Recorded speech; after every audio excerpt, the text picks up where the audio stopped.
Michael Ferrizi, qui s'occupe de l'activité digitale du Castres Olympique, actuellement 10e au top 14. Il a profité du confinement pour lancer en mai dernier Écolosport. C'est un média uniquement centré sur des sujets sport et développement durable. Il va nous expliquer tout ça. La dernière étape des études, Michael, c'était quoi? C'était un master en communication stratégique et digitale dans une école de communication à Subdocom à Grenoble. À Grenoble.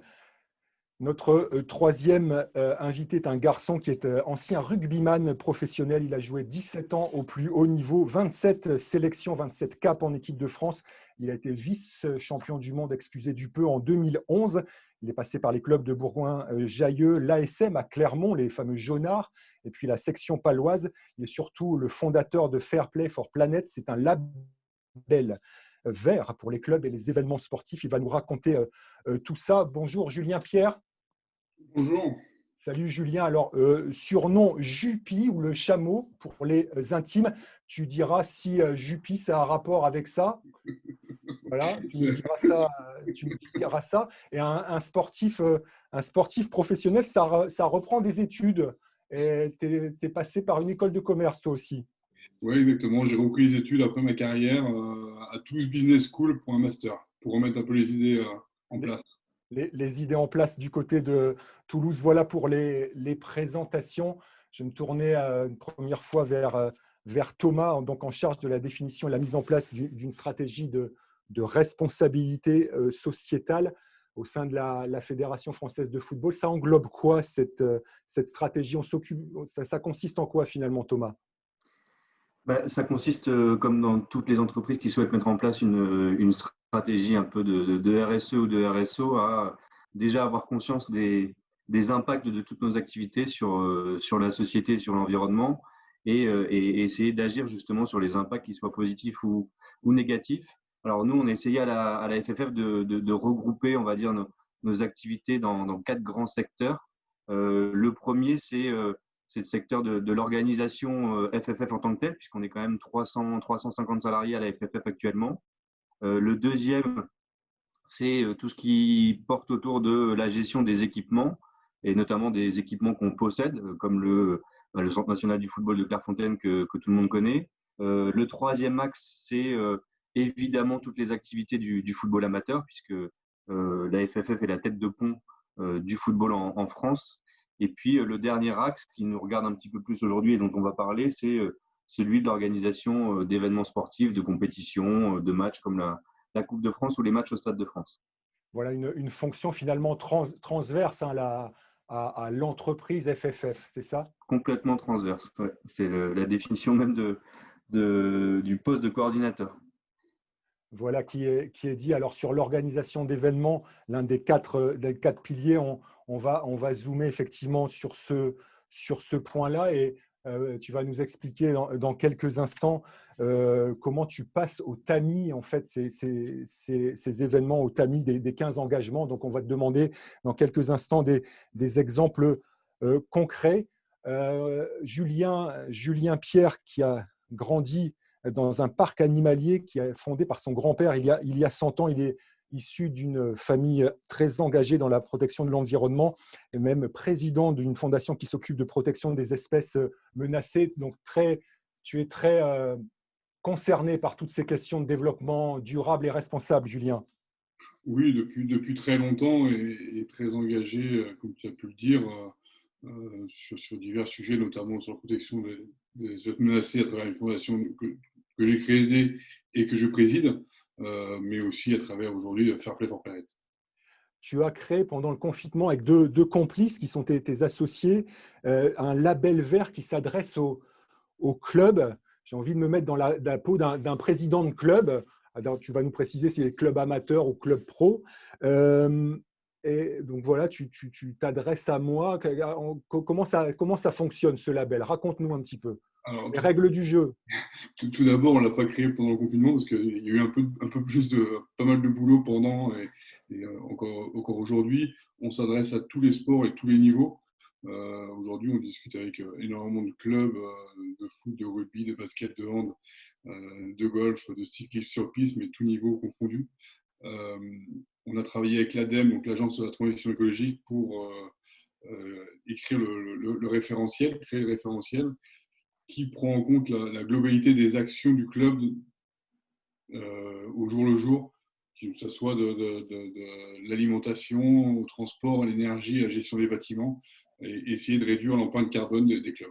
Donc, vous vous invitez dans les clubs, vous rencontrez le président ou ses proches collaborateurs de l'association et vous scannez le club, c'est ça? Il y a un certain nombre de questions que vous leur administrez, c'est ça? Exactement, on a créé un référentiel avec plus de 300 questions, 18 thèmes différents, donc comme je disais, l'alimentation, le transport, etc.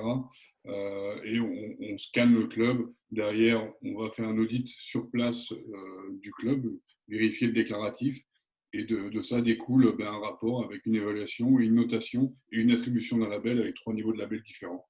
Avec des étoiles, c'est ça? Exactement. Une, deux ou 3 étoiles? 1, 2 ou 3 étoiles. Est-ce que les présidents, ils sont réceptifs? Moi, je suis président. Ce qui m'intéresse, c'est mon match du week-end, mon nombre de licenciés, en gros, les finances du club. On leur parle développement durable. Ça leur parle, c'est le cas de le dire. Ils sont réceptifs? Aujourd'hui, ils sont réceptifs. Aujourd'hui, tu as très bien résumé.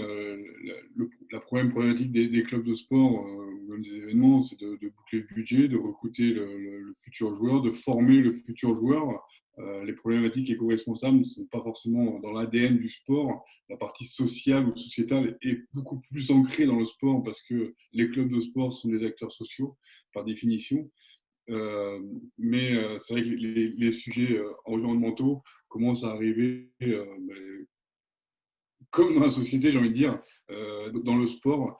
Et les clubs, à travers leurs partenaires, les collectivités avec qui ils travaillent, leur sensibilisation même, ont envie de s'engager sur ces sujets-là.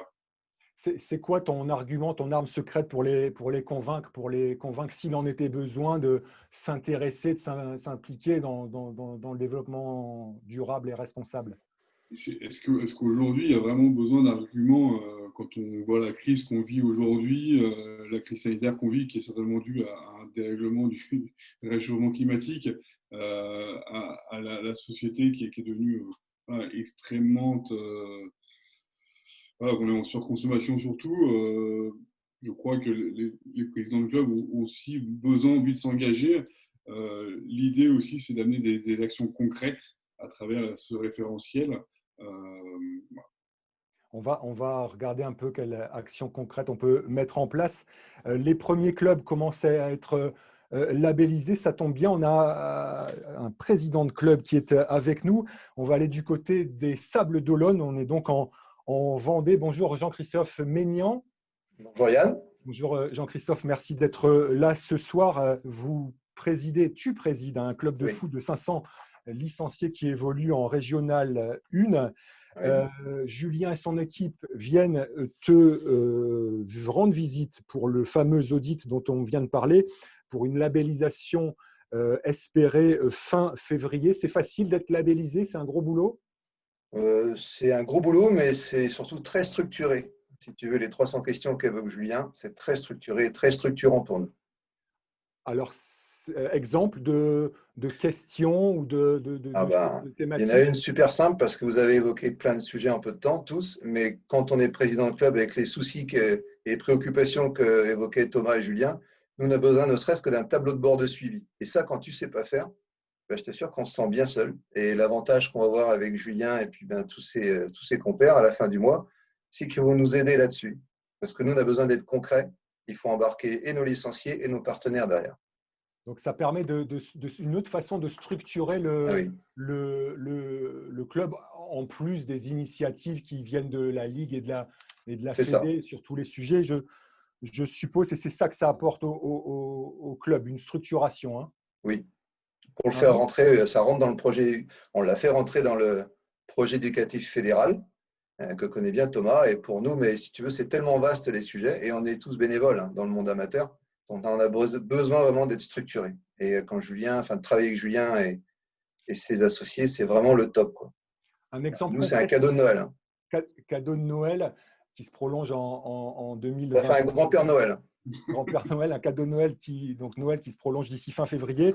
Un exemple très concret sur les déchets. comment ça se passe? Quels sont les conseils? Comment vous y prenez? Soyons Bah, concrets. tu vois, nous, de manière très simple, on avait supprimé les bouteilles plastiques. Mais une fois que tu as fait ça et que tu as remplacé par des gourdes, il faut pouvoir le démultiplier sur ton multisite. Et Julien va nous tutorer et on va le faire en partenariat avec la collectivité, la municipalité. Et ça, c'est top. On a besoin de tout ce lien parce qu'autrement, c'est très, très vaste. Et 500 licenciés, c'est impossible. Donc vraiment, ils vont nous accompagner, ils vont nous guider et ils sont super bienveillants. Ça, c'est vraiment très important. Je le redis, nous, on est monde amateur et bénévoles. C'est bon à souligner. Merci d'être avec nous ce soir, Jean-Christophe Maignan, président du club de foot des Sables d'Olonne. Notre troisième invité, Mickaël Férizi, observe tout cela avec bienveillance puisqu'il est responsable. Il a lancé un média qui observe toutes les bonnes actions, le média Écolosport. C'est un vrai parti pris, Mickaël, une vraie façon de fonctionner. On parle des belles choses. C'est ça. L'objectif, c'est de parler uniquement des bonnes pratiques, de ce que mettent en place les acteurs du monde du sport. C'est de créer un cercle vertueux qu'on viendrait alimenter avec des entretiens de sportifs ou de professionnels du sport, avec les clubs. Voilà. On essaie d'amener du positif sur du positif, de créer une émulation pour encourager les acteurs du sport qui ne sont pas encore lancés dans cette mutation, dans cette transition écologique, à passer la seconde là-dessus. Et donc voilà, je pense que c'est important de parler positivement de tout ce qui se fait dans le monde du sport. Ça permet d'encourager les acteurs. Ça se passe notamment sur Internet. On peut rappeler l'adresse du site. C'est ça se passe sur donc écolosport.fr. Donc pour l'instant, c'est un média avec des articles écrits. On a vocation à évoluer sur le contenu que nous proposons, notamment sur de l'audio qui marche beaucoup en ce moment et sur de la vidéo aussi. On a plusieurs projets en ce moment. Donc voilà, mais on veut rassembler le monde du sport autour de cette cause. Avec un challenge, la publication d'un article par jour. C'est bien ça, un article par jour, et tu y arrives avec ton équipe. Hein. C'est ça, on est une quinzaine de bénévoles aujourd'hui dans l'équipe. Et donc au début, effectivement, au tout début, c'était une initiative personnelle et on était sur un article tous les 3 jours lorsque j'avais un peu de temps. Là, aujourd'hui, on est sur un article par jour. La bonne nouvelle, c'est qu'on a du contenu. Ça veut dire que le sport se bouge sur ces questions-là.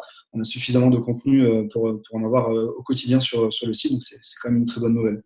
On l'a compris, avec un vrai parti pris, pas de dénonciation des mauvaises actions, mais que du positif, car tu penses que le positif attire le positif. Tiens, le papier le plus lu là, depuis le lancement, c'était sur quel sujet ?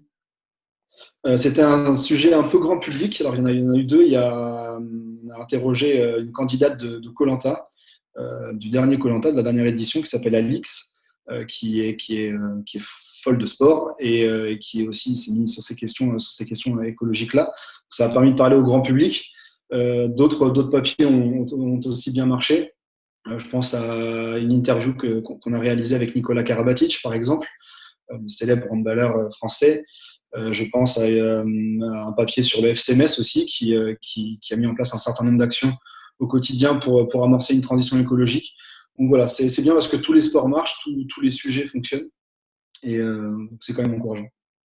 Le papier du jour, c'est quoi aujourd'hui? Donc jeudi, il y avait quoi une d'Écolosport? Aujourd'hui, on a parlé du Tour de France. On a interrogé la responsable RSE du Tour de France d'Amaury Sport Organisation, Karine Bozaki. Donc c'est un entretien qu'on a mené en partenariat avec le magazine Les Sportives, que peut-être certains d'entre vous connaissez. Donc l'article est paru dans le dernier numéro des Sportives et aujourd'hui sur Écolosport. Le magazine Les Sportives lancé par Aurélie Bresson. Et allez, un scoop demain en avant-première. C'est quoi l'article, le sujet de l'article? Demain, on parlera de la stratégie RSE du club de West Ham en Angleterre. Le club de West Ham en Angleterre. Donc, on se connecte tous et toutes sur écolosport.fr. On te retrouve tout à l'heure pour d'autres questions. Mickaël, on va aller voir du côté du chat comme promis. Il est un peu plus de 18h21. Des réactions, des questions à nos invités, Charles. Oui, tout à fait. Il y a beaucoup de réactions positives et beaucoup de questions. On va commencer avec une question d'Alice qui demande: avec l'empreinte carbone très mauvaise de la plupart des événements sportifs de haut niveau, le sport de haut niveau peut-il vraiment être un vecteur de changement de mentalité? Donc là, c'est une question un petit peu générale. Est-ce qu'il y a quelqu'un qui veut prendre la parole sur ce thème? Qui s'y colle? Et moi, je me lance. Oui, justement, je crois que le sport de haut niveau, mais comme le sport amateur, peut réellement influencer un message positif et, et changer, et changer les mentalités, changer la façon de consommer, de voir le sport.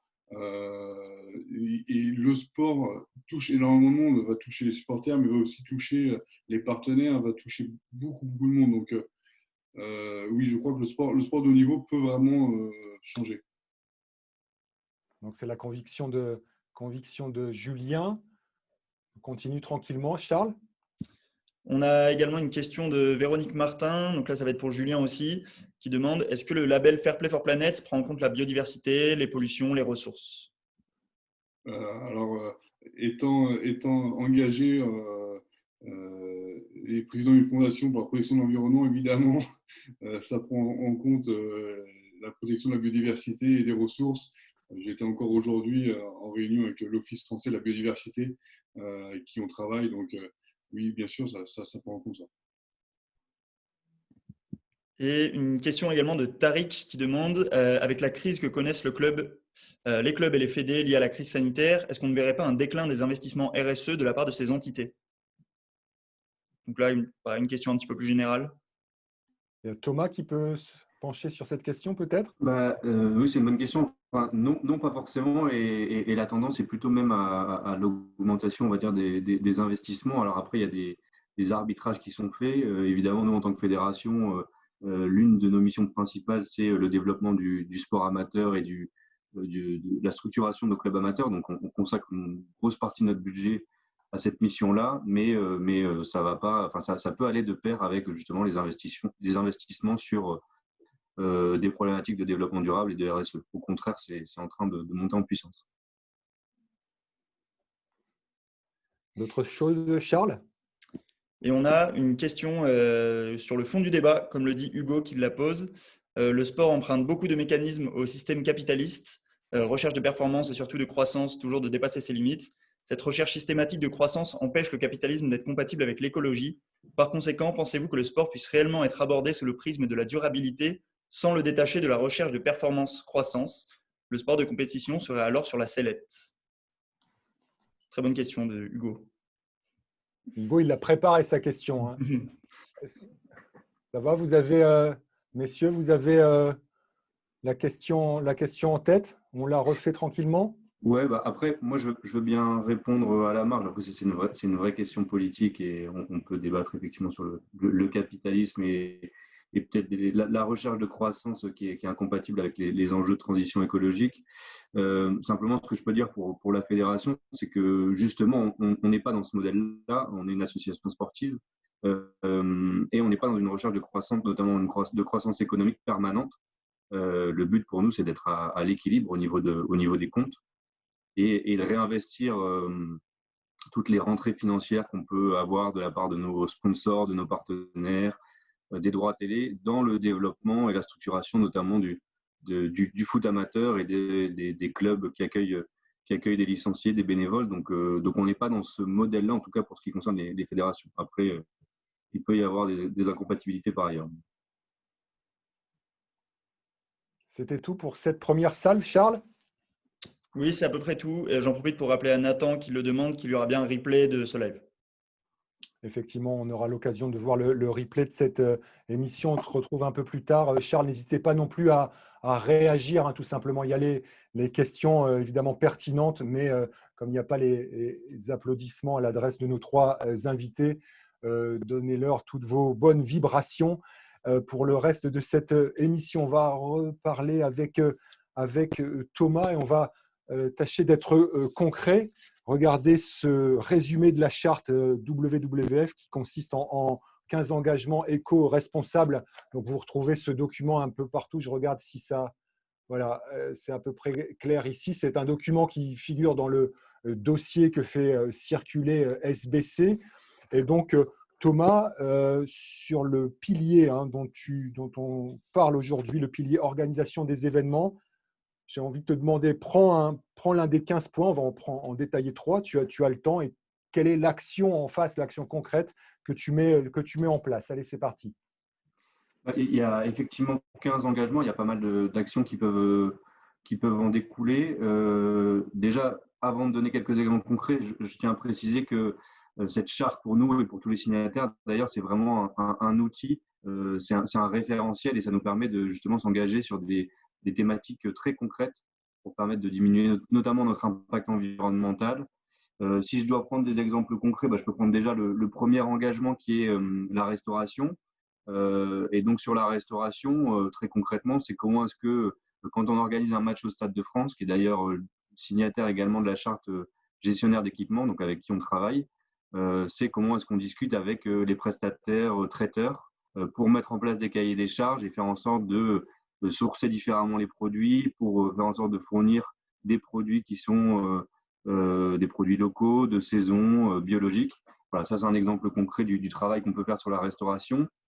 En lien avec la restauration, d'ailleurs, il y a l'engagement numéro 4 des chartes qui porte, lui, sur la gestion des déchets.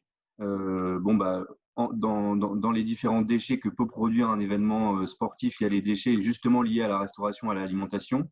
Et donc, c'est comment est-ce qu'on peut traiter ces déchets-là qui sont très impactants d'un point de vue environnemental, ce qu'on appelle le gaspillage alimentaire, en fait, qui est très présent sur des grands événements sportifs ou d'autres événements. Là, par exemple, le Stade de France travaille avec une association qui s'appelle le Chaînon Manquant et qui récupère justement, juste après le match, les produits qui n'ont pas été consommés sans briser la chaîne du froid et pour les remettre à des associations et des personnes qui n'ont pas la chance de pouvoir se nourrir correctement. Donc ça, c'est un autre exemple très concret. Et puis peut-être un dernier exemple plus propre à la FFF, mais et plus récent, qui date du mois de novembre. Mais l'engagement numéro 12 porte sur les causes solidaires. Et l'objectif de cet engagement, c'est d'essayer d'utiliser le pouvoir d'attraction du sport et du football pour se mettre au service d'une cause solidaire. Donc, on a fait le choix d'essayer de trouver une cause solidaire à chaque rassemblement de l'équipe de France. Et en novembre dernier, on a travaillé avec l'hôpital Robert Debré pour les enfants hospitalisés. Et donc, on a mis en place un certain nombre d'actions pour ces enfants de l'hôpital Robert Debré. Par exemple, on a transformé des anciens maillots de l'équipe de France qu'on avait dans nos stocks. On les a transformés en blouses d'hôpital, qui sont des blouses préopératoires pour les enfants et qui sont maintenant utilisées par les enfants de l'hôpital Robert Debré. Donc voilà, c'est plein d'exemples d'actions concrètes sur ces différents engagements de la charte. Merci Thomas d'être concret, c'est très clair. Julien, toi, cette charte en 15 points, comment elle se match avec ton label vert? On s'est inspiré évidemment de la charte. On s'est inspiré aussi des objectifs du développement durable des 17 ODD. Bien sûr, on n'a absolument rien réinventé. On a juste structuré cette démarche, essayer d'aller plus loin encore sur certains points, de mettre des objectifs précis et que ce soit un véritable outil, comme le disait très bien tout à l'heure Jean-Christophe, un véritable outil pour structurer cette démarche, parce que même quand on est devant la charte, alors la FFF a du monde pour pouvoir travailler dessus, pouvoir structurer, mais tous les clubs ne sont pas structurés comme ça pour pouvoir avancer. Et donc, c'est vraiment un véritable outil pour mettre en place des actions éco-responsables sur chacun des domaines. Alors, Thomas a parlé de solidarité avec l'opération avec les hôpitaux. D'ailleurs, j'en ai entendu parler hier, c'est vraiment une belle opération, bravo.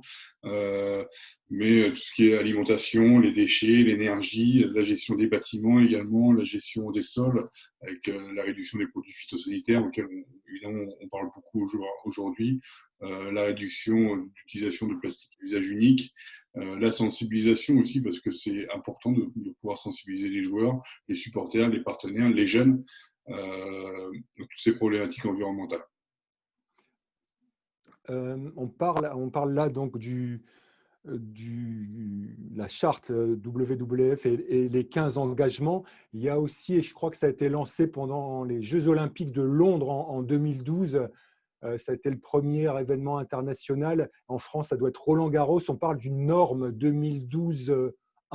C'est un cran au-dessus, cette norme. Est-ce que à la Fédération française de foot, on en parle? Est-ce que c'est dans tes travaux, Thomas, Julien? Bah, oui, à la Fédé, on en parle. Après, la stratégie de responsabilité sociétale est assez jeune, hein.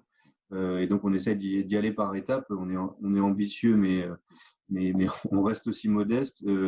Et du coup, c'est pour ça que pour l'instant, on a d'abord signé les chartes du ministère, qui nous paraissent être une bonne première étape pour mettre en place quelques engagements. Mais on suit avec intérêt, effectivement, les labels, les certifications, les normes ISO. Et d'ailleurs, la Coupe du Monde 2019 avait été certifiée. La Coupe du Monde féminine qui avait lieu en France en 2019 avait été certifiée. 2012, donc la norme ISO 2012-1. L'important, et Julien sera d'accord, c'est peut-être de ne pas se mettre la pression tout de suite, c'est faire modestement, pas à pas, un certain nombre d'actions et pas vouloir cocher toutes les cases tout de suite. C'est ça l'idée? Oui, bien sûr, de vouloir tout cocher d'un seul coup, on fait tout mal. L'important, c'est d'avancer pas à pas, de structurer cette démarche, encore une fois, de réduire cet impact au fur et à mesure en mettant en place des actions concrètes à chaque fois. S'attaquer au périmètre extrêmement large de l'éco-responsabilité ou du développement durable, en voulant tout faire d'un seul coup, c'est pas possible. De toute façon, et on en a parlé il y a peu de temps, mais on n'est pas prêt à changer nos habitudes à 70 ou 80%. Nous, en tant qu'individus, alors encore moins un club ou un événement, il faut avancer pas à pas.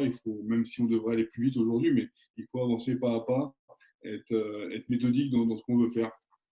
Aller pas à pas, être méthodique dans ce qu'on veut faire. Michael, l'observateur en tant que média de toutes ces actions, et on rappelle que Écolosport publie un article au quotidien. Tu as observé, toi, et tu as relayé dans tes articles des belles actions, mais au travers de cette charte de WWF, des 15 ans engagement.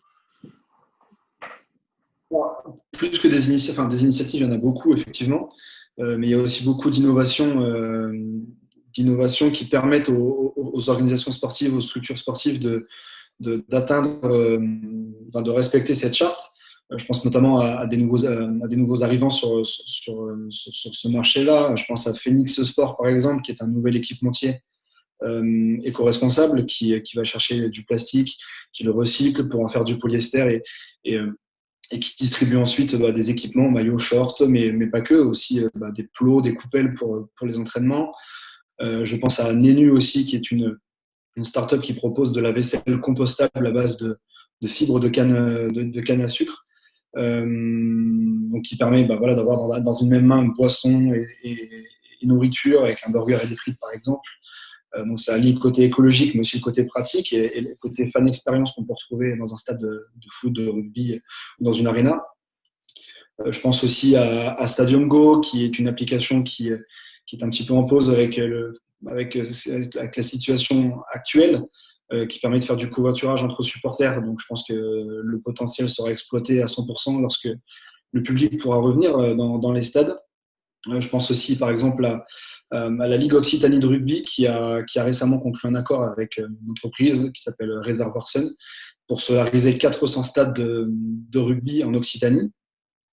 Cette même entreprise va d'ailleurs créer un parc solaire et photovoltaïque du côté de l'Olympique Lyonnais. Par exemple, voilà, il existe tout un tas d'initiatives comme Fair Play for Planet, évidemment, avec qui nous sommes justement partenaires. Donc, le monde du sport bouge, il y a pas mal d'outils qui sont mis en place par des nouveaux arrivants et par d'anciens, évidemment. En tout cas, des outils qui permettent au club de respecter cette fameuse charte. On va aller voir du côté du chat et de Charles pour voir ce qui s'y passe. Est-ce qu'on a des remarques, des questions? Oui, Yann, il y a alors déjà beaucoup de réactions très positives, beaucoup d'interactions, même beaucoup de personnes qui n'hésitent pas à se répondre eux-mêmes dans le chat, donc c'est intéressant, il y a beaucoup d'interactivité. On a cependant beaucoup de remarques qui vont un peu toutes dans le même sens, c'est de dire que La RSE, ce n'est pas seulement l'écologie, mais c'est aussi d'autres enjeux sociétaux, sociaux. Il y a la question de Véronique qui va dans ce sens. La RSE, donc, ce n'est pas que l'environnement. Il y a aussi des autres enjeux. Les prenez-vous en compte également dans vos approches? Oui, au-delà de l'écologie et du strict développement durable, c'est un cran au-dessus, si je puis dire, la RSE. Messieurs, qu'est-ce que vous répondez à Véronique, c'est ça? La charte des 15 engagements éco-responsables, par exemple, ne parle pas que d'écologie. Ça parle également de l'égalité homme-femme, ça parle également du côté humanitaire, des sujets sociaux et sociétaux. Effectivement, on s'est focalisé peut-être sur le côté environnemental, mais la charte, en tout cas, du ministère des Sports et du WWF, englobe bien plus de sujets RSE que le simple volet environnemental. Effectivement, on peut citer, tu l'as dit, je lis favoriser la parité homme-femme, valorisation du bénévolat, accessibilité aux personnes défavorisées, sur les achats, prioriser les achats respectueux et avec des critères RSE. Donc effectivement, c'est bon merci Véronique de nous rappeler à l'ordre. La RSE, c'est loin d'être uniquement l'écologie. Un complément peut-être Petite réaction par rapport à ça. Effectivement, Michael l'a précisé, mais les chartes ne portent pas que sur les questions environnementales. Et dans les exemples que j'évoquais tout à l'heure, il y avait ce fameux partenariat avec l'hôpital Robert Debré. Donc là, on est clairement sur une cause plus sociale. Après, on se focalise aussi beaucoup, et dans la discussion d'aujourd'hui, sur les questions environnementales, peut-être parce que, très certainement, même parce qu'on a plus de retard sur ces questions-là aujourd'hui dans le monde du sport. Toutes les questions sociales ont été abordées historiquement par les fédérations, les clubs. Jean-Christophe tout à l'heure a évoqué le programme éducatif fédéral qui a déjà plusieurs années chez nous. Donc voilà, l'environnement revient un petit peu au premier plan, arrive un petit peu au premier plan parce qu'on a aussi un certain retard sur ce sujet.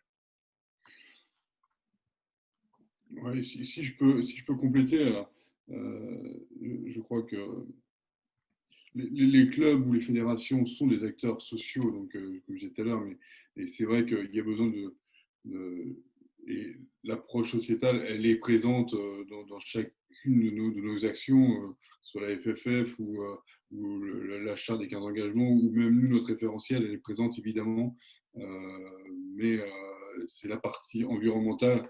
Aujourd'hui, on a besoin d'attaquer véritablement, et c'est pour ça qu'on en parle un peu plus, j'imagine.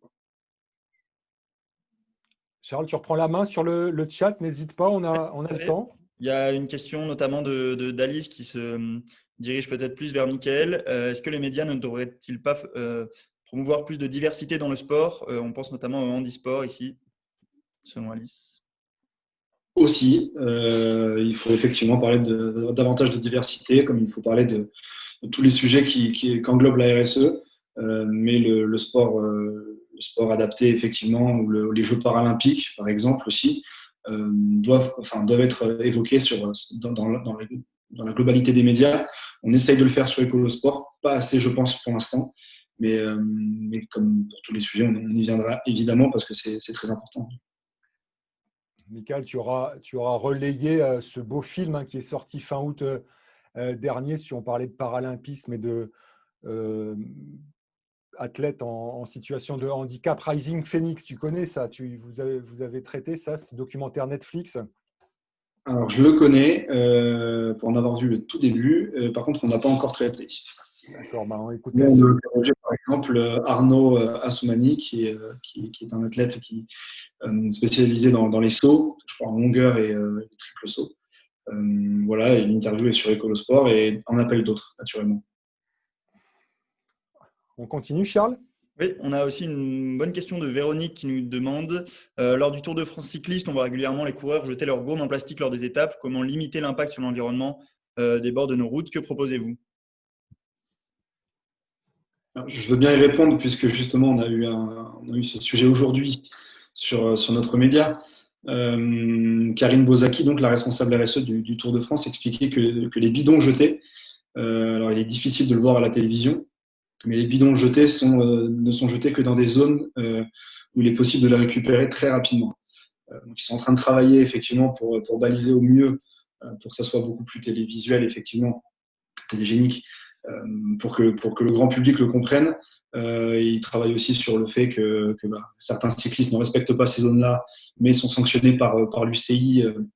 Par exemple, les bidons peuvent être aussi donnés aux voitures officielles qui ont pour ordre de récupérer les bidons quand ils leur sont tendus. Donc le sujet est travaillé. Le fait effectivement que ces bidons soient jetés que dans des zones prévues à cet effet n'est pas encore trop connu du grand public, mais voilà, le Tour de France travaille sur ça et sur plein d'autres sujets, dont la mobilité durable par exemple. On a également Hugo qui nous demande un système de sanctions ou de récompenses pourrait-il être mis en place? Ne serait-il pas le meilleur moyen d'accélérer les démarches RSE des acteurs du sport professionnel?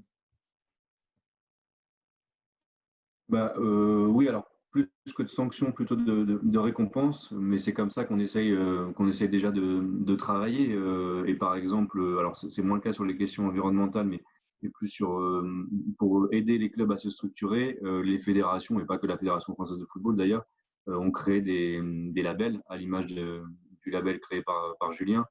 Mais c'est des vrais outils pour inciter les clubs à rentrer dans une démarche RSE. Donc, on est plutôt sur des outils qui utilisent l'incitation que la sanction. On est plus sur la pédagogie, hein, c'est ça? Pédagogie Oui. plutôt que sanction? Oui, c'est plus le projet, exactement. Justement, il y a un lien avec la question posée par Tariq. Est-ce qu'à terme, cette charte éco-responsable, je pense qu'on parle de la charte, mais entre autres, les autres chartes ne devraient-elles pas être obligatoires d'être signées et appliquées par les clubs et les fédérations? Alors, je ne sais pas si elle devrait être obligatoire. En tout cas, elle évolue d'ailleurs, puisqu'elle a déjà plusieurs années, enfin les deux chartes ont déjà plusieurs années. Et la charte organisateur d'événements, le ministère des Sports et WWF travaillent avec les acteurs sur une deuxième version pour essayer justement d'aller plus loin dans les engagements, d'essayer d'intégrer de nouvelles thématiques et d'essayer aussi de mettre en place un dispositif, peut-être pas de contrôle, mais en tout cas de faire en sorte que ce ne soit pas que du déclaratif et que derrière, on fasse en sorte que les signataires respectent les engagements de la charte. Après, ça ne peut pas être obligatoire pour tous les acteurs parce que tous déjà ne sont pas structurés forcément aujourd'hui pour la mettre en œuvre, tout simplement. Tu as encore des choses, Charles? Il y a encore énormément de choses. Je ne sais pas si je vais pouvoir poser les questions de tout le monde. Je peux poser la question d'Adrien qui demande: bonsoir, que pouvons-nous attendre des prochains grands événements sportifs français, Rugby 2023, Paris 2024, sur cette transition écologique? Je crois que France 2023 et les Jeux olympiques, paralympiques de Paris 2024 ont pris des grands engagements. Ils se veulent être des exemples d'innovation en matière d'éco-responsabilité et de développement durable. Donc, on imagine qu'ils vont aller très loin.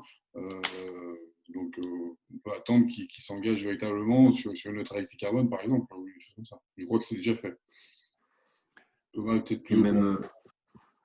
Et d'ailleurs, ils ont déjà commencé à mettre en œuvre ces engagements-là. Pour être un peu concret, mais je ne vais pas parler trop à leur place non plus, pour parler de Paris 2024.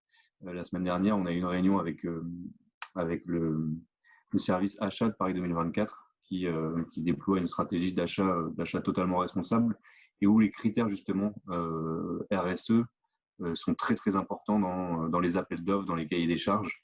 Ils dépassent parfois même le critère prix. Donc concrètement, ils essayent ils sont très ambitieux sur leurs engagements. Dernière question, Charles? Allez, une question de Gérard Mounier qui nous dit: je suis organisateur de triathlon. Nous avons à disposition les labellisations FF-Tri, la labellisation SF, la charte des 15 engagements organisateurs, les normes ISO, les labels comme Fair Play for Planet. Comment faire pour que les pratiquants s'y retrouvent entre tous ces labels qui ont tous un intérêt, mais que les pratiquants peuvent avoir du mal à différencier? Ne faudrait-il pas en regrouper? Ouais, c'est effectivement alors c'est pas forcément le projet, mais en tout cas c'est une problématique dont on discute. On en a d'ailleurs un petit peu discuté hier avec Julien. Mais clairement, on n'est pas, enfin, les structures qui portent ces certifications, ces labels, ou sont pas en concurrence. Donc, l'idée à la fin, c'est vraiment de faire en sorte qu'elles soient des outils pratiques pour les structures qui les signent. Ou, voilà.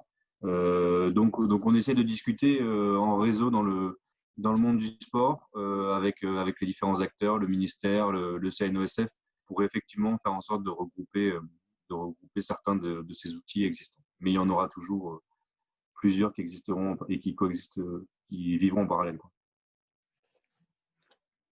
Un rebond là-dessus, Julien?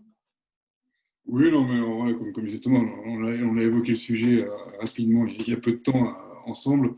C'est aussi des sujets nouveaux. Donc, ben, voilà, je pense qu'on sera capable de se regrouper et on discute déjà avec d'autres acteurs pour nous, avec Fair Play for Planet, pour se regrouper, pour créer des outils plus conséquents et travailler ensemble, bien sûr. Très bien. Charles, on te retrouvera un peu avant la conclusion de cette émission. Prends le temps de synthétiser les dernières questions. N'hésitez pas, mesdames, messieurs, donc à formuler via le chat géré par Charles. N'hésitez pas à formuler vos dernières questions et puis vous aurez la parole au travers de Charles dans quelques instants. On va se tourner vers vos objectifs à court et à moyen terme.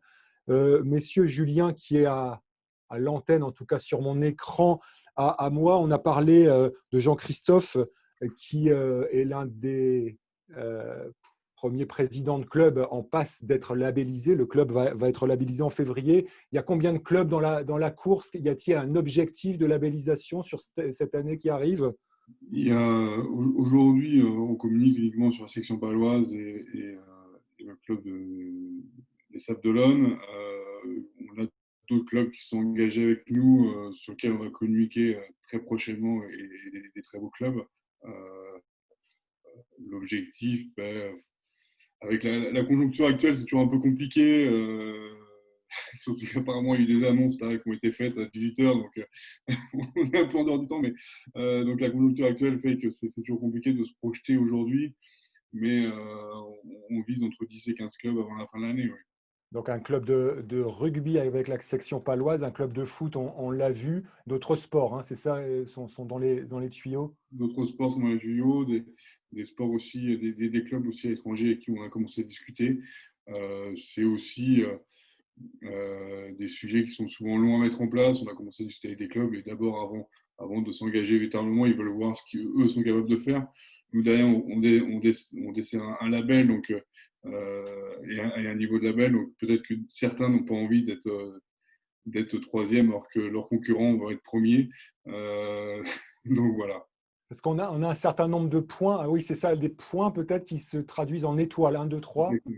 Tu as à tes côtés le visuel de ce label pour commencer à Non, s'en imprégner? j'ai pas, j'ai oublié. Ça se matérialise comment? Ça se dépose dans la vitrine des trophées des clubs au final? Oui, ça s'utilise sur les réseaux, sur le Support de site. com. Voilà, c'est un support de com après. Très bien, mais c'est matérialisé par une forme de trophée Oui, un trophée, mais surtout sur les réseaux sociaux, sur les trophées. Il n'y a plus beaucoup de salles de trophées aujourd'hui dans les clubs, malheureusement, et les clubs house ne sont plus accessibles. Donc, on va d'abord s'orienter sur les trophées digitaux. Des trophées digitaux, on relaie tout ça sur les réseaux sociaux. Évidemment, l'actu toute prochaine de Thomas autour de ces grands événements, ça se passe au Stade de France. Thomas, donc il y a certaines compétitions organisées par la 3F dans quelques semaines. Qu'est-ce qu'il y a là encore dans les tuyaux quand on raccroche ces événements à venir avec la charte, les bonnes actions environnementales, sociétales? Exemple concret là encore? L'objectif pour nous, il est assez simple, hein, c'est déjà de mettre en œuvre cette charte, puisque en fait on l'a signée en février 2020 lors de la Global Sports Week, et puis très rapidement est arrivé le confinement, la situation sanitaire qu'on connaît, les conditions d'organisation des matchs qu'on connaît, notamment à huis clos. Donc l'objectif pour nous 2021, c'est vraiment de mettre en œuvre ces engagements. Et à ce titre-là, on a prévu on voit le Stade de France la semaine prochaine, puisque je le disais tout à l'heure, ils sont aussi signataires de la charte gestionnaire d'équipement. Donc on va se mettre autour de la table avec le Stade de France pour discuter de la mise en œuvre de nos engagements communs sur les matchs qui auront lieu au Stade de France en 2021. Alors, tu parlais de l'alimentaire en guise d'exemple tout à l'heure. Y a-t-il de nouvelles idées à mettre en place? Il y a des choses que vous avez derrière la tête ou Ouais, il y a pas mal d'idées. Peut-être pour en citer une, tout ce qui a trait au transport, puisqu'on sait que ça a beaucoup d'impact. Alors l'avantage, c'est que le Stade de France est quand même plutôt bien desservi et il y a déjà beaucoup de public qui vient en transport en commun, mais il y a encore une bonne partie du public qui vient en voiture. Donc c'est des solutions pour inciter au covoiturage, pour inciter les gens à utiliser d'autres moyens de transport que la voiture et notamment le vélo. Donc voilà, on va discuter de ces sujets-là avec le stade et les autres acteurs. Et quand tu parles des matchs au Stade de France, tu peux les reciter sous l'égide de la Fédération française de foot. Qu'est-ce qu'on a au programme là en 2021? Alors, on a 3 matchs qualificatifs en mars. C'est le premier rassemblement qui aura lieu. C'est des matchs qualificatifs à la Coupe du Monde. Et après, il y en aura un certain nombre qui vont nous mener jusqu'à l'Euro. Et on aura également, je l'espère, la finale de la Coupe de France qu'on organise aussi au Stade de France. Très bien, voilà ton programme dans les prochaines semaines. Michael, objectif à court terme et à moyen terme. Donc, on a compris le challenge d'un article par jour. Qu'est-ce qu'on te souhaite en 2021? Qu'est-ce qu'on souhaite à ecolosport.fr? De contribuer modestement à rendre le sport plus durable, plus vert. Ça, c'est vraiment l'objectif numéro 1, au-delà du fait qu'évidemment, je souhaite que le média fonctionne et trouve son public. Je souhaite surtout qu'il puisse participer à ce nouvel élan durable, vert, éco-responsable. En tout cas, un virage que doit prendre le sport aujourd'hui. Et je vous invite bien sûr tous à nous suivre sur les réseaux sociaux et à suivre l'actualité du sport durable sur notre site, évidemment. Ecolosport.fr, les réseaux sociaux, dans l'ordre, tu les traites tous au même niveau, tu peux les citer Ouais, bien sûr, tous au même niveau. Il y a Facebook et Instagram pour les plus connus, Twitter évidemment aussi, LinkedIn évidemment. Voilà, on est sur ces 4 réseaux sociaux-là pour l'instant. Ce qui est déjà très bien. Charles, oui. Côté du chat, à moins 6 minutes, qu'est-ce que tu as comme dernière question? En dernière question, on a Brice qui nous demande la mise en place d'une base de données commune en open source, donc en libre accès, proposant de nombreuses solutions sur les différents thèmes, initiatives, etc. N'est-elle pas envisagée afin d'accélérer la mise en place de la RSE dans le sport? Une base de données. Il y a déjà pas mal de bases comme ça qui existent. Déjà pas mal d'échanges. Nous, c'est ce qu'on va mettre en place aussi avec Fair Play for Planet, les clubs labellisés où on mettra des bonnes pratiques en échange. Mais oui, encore une fois, c'est comme tout à l'heure on parlait avec Thomas, il va peut-être regrouper un jour tous ces outils pour être le plus performant possible.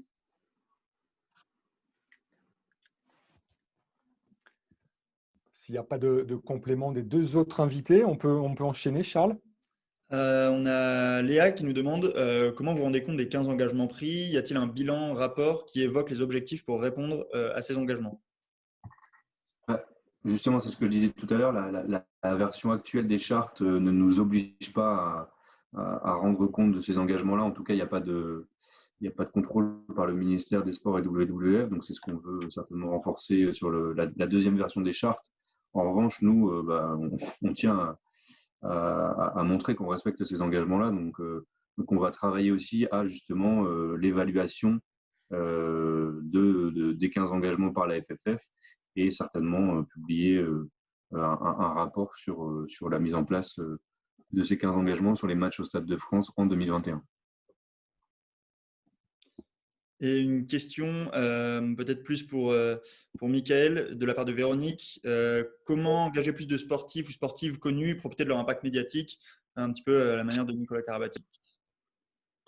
C'est difficile. Je crois qu'aujourd'hui, les sportifs ont tous été très mobilisés sur les sujets sociaux et sociétaux, avec des associations, avec des ONG, sur des actions bien précises, mais souvent liées voilà, du sociétal. Je pense que les sportifs doivent plus aller sur le côté écologie. Peut-être que le frein, c'est que l'écologie, c'est quand même un sujet qui est aussi très scientifique. On peut vite faire des erreurs en prenant la parole. Donc, peut-être qu'il faut plus accompagner les sportifs qui ne connaissent peut-être pas qui ne connaissent pas forcément tout le côté scientifique de l'écologie. Il y a peut-être un accompagnement à faire de la part des clubs. Mais en tout cas, voilà, je crois qu'il est utile de faire comprendre. Et je pense que plus il y aura de sportifs qui prendront la parole publiquement ou dans le vestiaire, plus les sportifs peut-être briseront ce tabou, on va dire. Je ne suis pas sûr que ce soit vraiment un tabou, mais voilà, je pense qu'il est vraiment nécessaire que les sportifs prennent la parole autant sur les sujets environnementaux que sur les sujets sociaux. Gaël, est-ce que tu as derrière la tête la récente prise de parole justement d'Antoine Griezmann sur un sujet RSE qui a rompu avec l'un de ses sponsors? Oui, il a rompu avec Huawei, justement. Oui, voilà. Typiquement, aujourd'hui, les sportifs, comme le Paris Saint-Germain, par exemple, aussi, qui a décidé avec le club turc de Başakşehir, je crois, d'arrêter un match pour des propos racistes. Là, en l'espace de quelques jours, justement, ces deux événements sont arrivés en même temps, ou quasiment en même temps. Les sportifs sont capables de décider et de tout arrêter ou de rompre un contrat lorsqu'ils en ont envie. Ils ont cette force-là, ils ont ce pouvoir-là. Il faut, je pense, que ces sportifs prennent aussi la parole sur les sujets environnementaux pour que le grand public, vraiment le très grand public,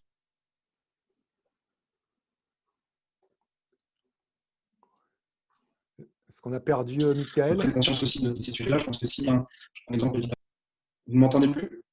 Il y a un peu de friture sur la C'est ligne. revenu.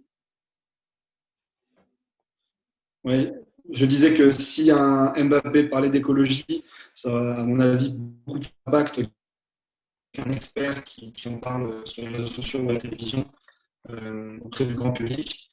L'expert a peut-être beaucoup plus parlé à ceux qui sont déjà convaincus, mais un grand sportif comme peut l'être Kylian Mbappé, voilà, parlera davantage au grand public. Je ne sais pas si vous m'entendez correctement. C'était mieux sur la fin. Je crois qu'on a compris ton propos. Charles, on a encore quelques minutes.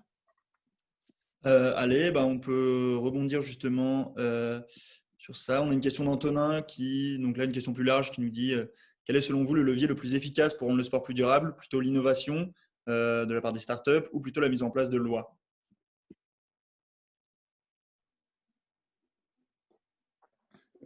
Répète, Charles, la question. Est-ce qu'il faut quel est le levier le plus efficace pour rendre le sport plus durable? L'innovation ou la mise en place de lois? Je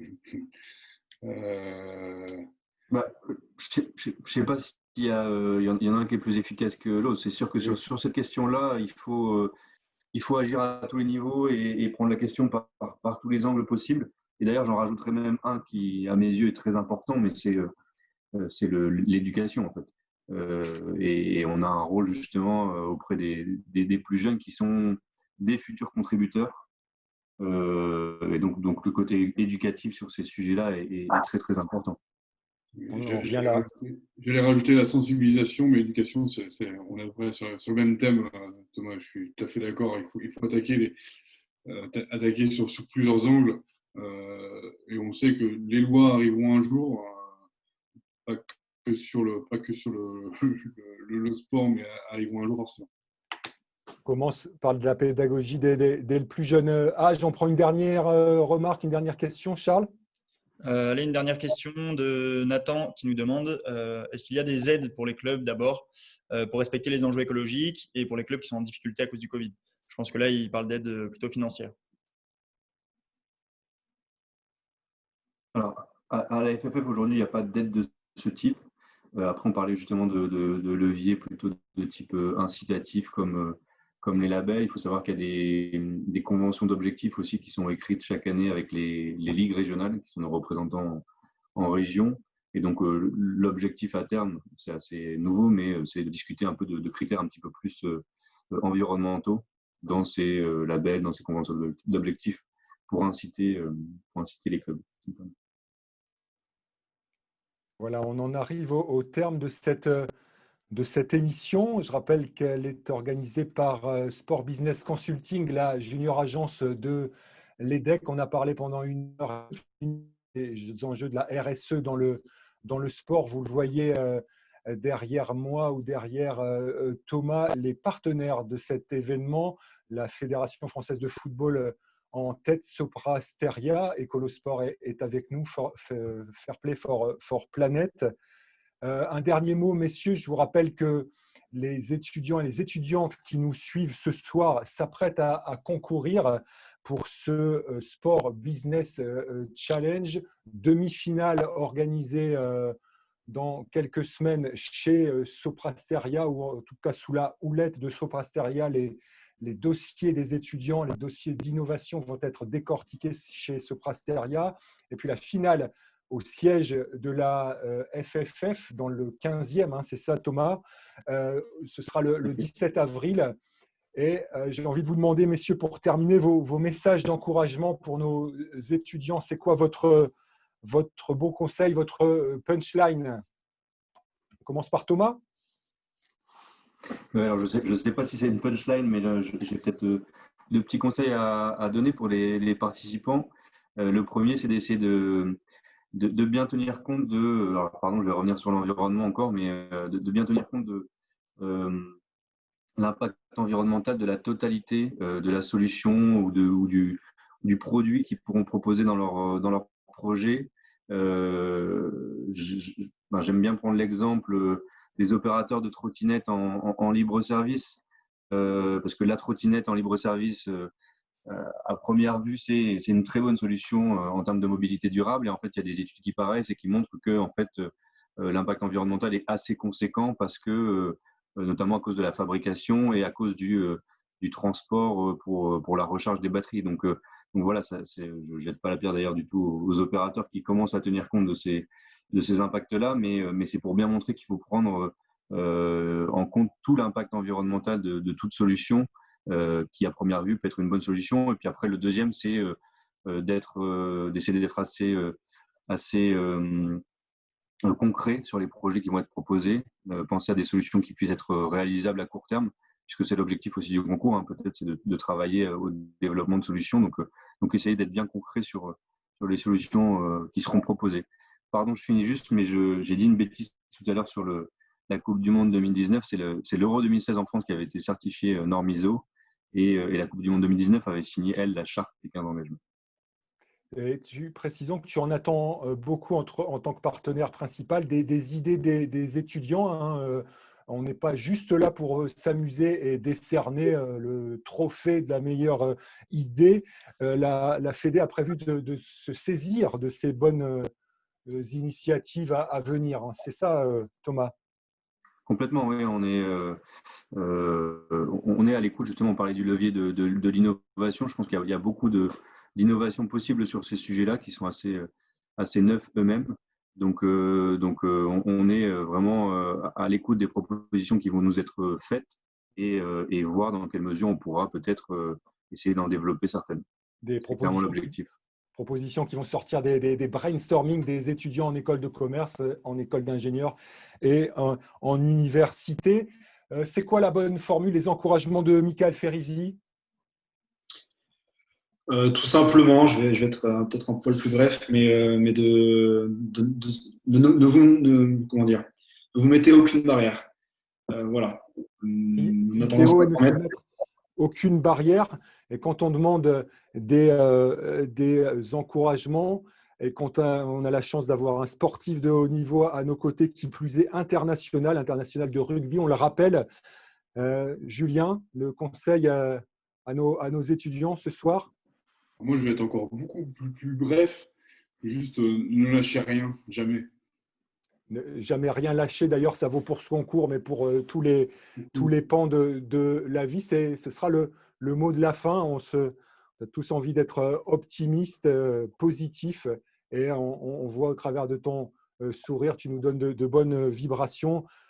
Julien, on va conclure là tranquillement cette émission. Je vous rappelle que le replay va être disponible assez rapidement. Je pense qu'il y aura des posts sur les réseaux sociaux, donc n'hésitez pas à rebondir et à commenter tout cela.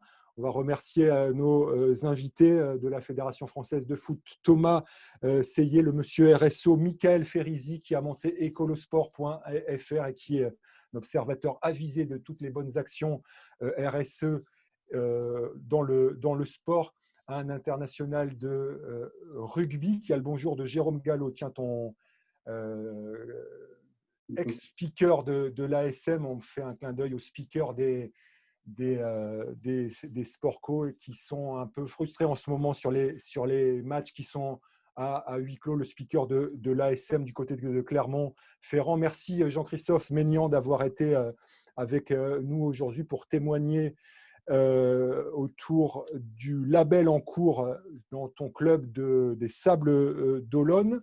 Merci à toutes et à tous. Merci Charles pour la co-animation et l'animation du chat. Merci Marie de nous avoir expliqué la différence entre consulting et challenge avec les 3 lettres SBC. Merci à toutes et à tous de nous avoir suivis. Portez-vous bien et à très bientôt. Ciao, ciao. Merci à tous. Merci à tous. Au revoir. Au revoir. Au revoir.